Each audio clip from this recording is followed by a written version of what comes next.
শুহাদায়ে কিরামের জান্নাতের সর্বোচ্চ মর্যাদা কামনা করছি।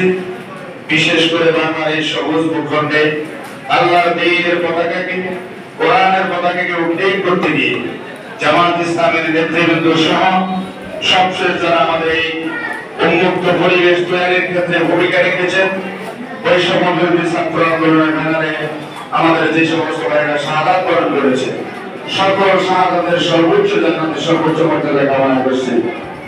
আমিন।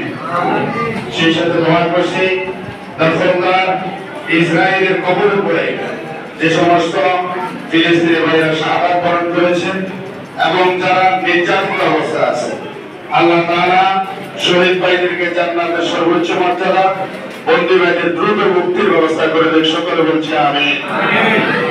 সম্মানিত ভাইয়েরা, সময় স্বল্পতার কারণে আমরা অতি সংক্ষেপে কথা বলতে হবে।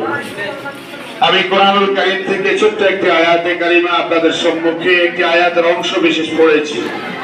এই ক্ষেত্রে আল্লাহ তাআলা বলেছেন শাহরু রমাদান, এটি রমজান মাস, আল্লাযী উনজিলা ফীহিল কুরআন। এই মাসে আমি আল্লাহ তাআলা কোরআনুল কারীম নাযিল করেছি হুদাল লিন-নাস, আর এই কোরআন মানুষকে হেদায়েত